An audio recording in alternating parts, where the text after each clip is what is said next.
видео үзүүлж байна. Сонирхолтой гарал үүсэл бүхий үгс.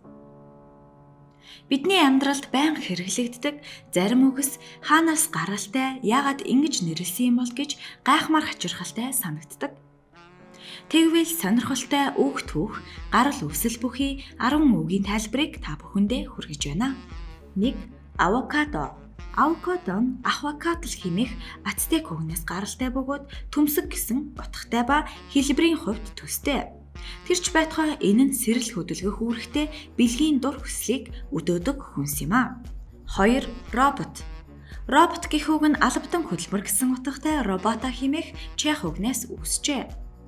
Утгын хувьд боолчлол хэмээх үгтэй ижил бөгөөд ялангуяа та бүхэн алдарч жүжигчин Уилл Смитийн тоглосон I, Robot киног үзвэл жинхэнэ утгыг нь ойлгох болно. 3. Алуурчин. Загалмайтны аян дайны үеэр Христос шашинтнуудын эсрэг тулалдаж байсан лалын хит шүтлэгтэн бүлэглэлийн гишүүд дайсныхаа удирдагчийг алхахаас өмнө хашиш гэх хар тамхи татдаг байжээ. Тэд өөрсдийгөө хашашиан гэж нэрлэх болсон бөгөөд энэ нь араб хэлний хашиш хэрэглэгчид гэсэн утгатай ажээ. Олон зууны турш энэ үгийг буруу дуудаж ирснээр эцэст нь англи хэлний асисиан буюу алуурчин гэх болсон байна. 4. Виски. Виски нь виски бай гэх үгийн товчлол бөгөөд ус ба амьдрал гэсэн хоёр кельт үгнээс бүрдсэн хуучин англи хэлний виски бай гэх үгнээс үүсэлтэй ажээ.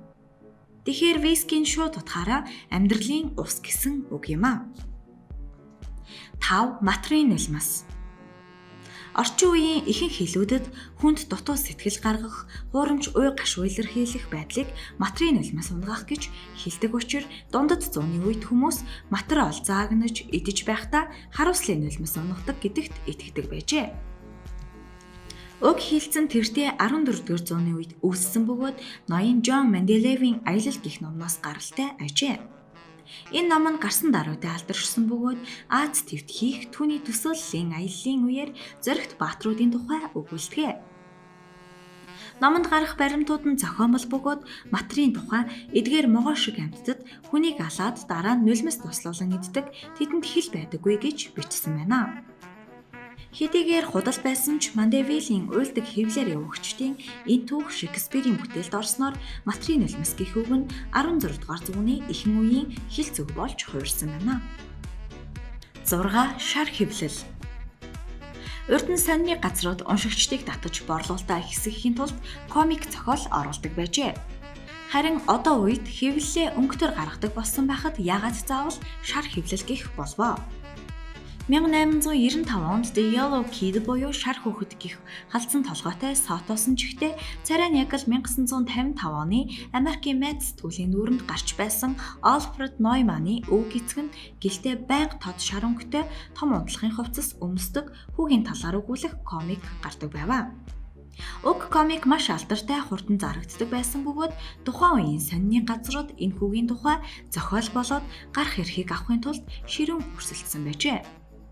Нэг удаа хоёр өөр сонины газар түүний комикийг тус тусын хэлбэрээр нэгэн зэрэг гаргасан тохиолдолч гарч байсан. Ямар ч тач сонины хэвлэлийн газрууд энэ хүүгийн тухай комикийг өөрийн болгохын тулд далд явуулах хийж уншигчдыг татах гэж өөр бусад арга хэрэглэх болсноор өөрсдийгөө хүүгийн унтлагын хувцсны өнгөөр нэрлэн нууцлах болсон байна. 7. Хавчуурхтай талах. Бидний идэх дуртай хавчуурхтай талах буюу сэндвичийг 18 дугаар зууны Английн улс төрч язгууртан Жон Монтаgu буюу сэндвичийн 4-р гүнгийн нэрээр нэрлэжээ. Сэндвичийг анх нээсэн хүнийг Лорд Сэндвич гэж үзэх тал дээр хэл шинжээчид ихээхэн маргаантай байсан байна.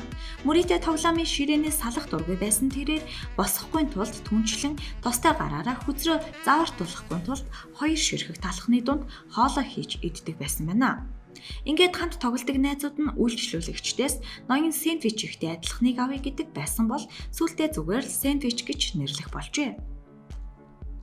8. Шампунь. Шампунь гэдэг нь массаж хийх гэсэн утгатай энэтхэг үгнээс гаралтай юм а.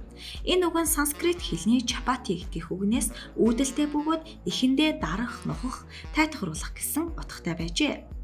Сүүлд 1860 онд энэ үгний утга нь үс угаах гэж өөрчлөгдсөн бөгөөд 1950-ад оны үед зөвхөн хивс болоод бусад эд материалыг угаах гэсэн утгаар илэрхийлэгддэг болсон байна.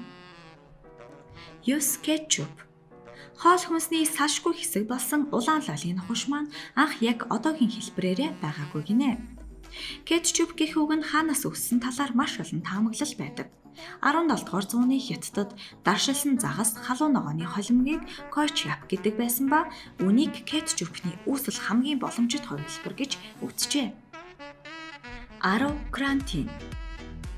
Карантин буюу хөл хорой тогтоох гэдэг үг сонирхолтой түүхтэй. Карантин гэдэг нь quaranta giorni 40 өдөр гэх Итали үгнээс үүсэлтэй бөгөөд энэ нь 14-р зуунд Италийн бомтууд дээр ирсэн иргэдэд хар тахал өвчний шинж тэмдэг илэрвэл эдгэрэх хангалттай хугацаа өгөн хорж бусад зорчигчдыг нэвтрэх боломжтой болоход шаардлагадах хугацааг хэлдэг байсан байна. Тэрхүү хугацаа нь ихэнхдээ 40 хоног байдаг байжээ.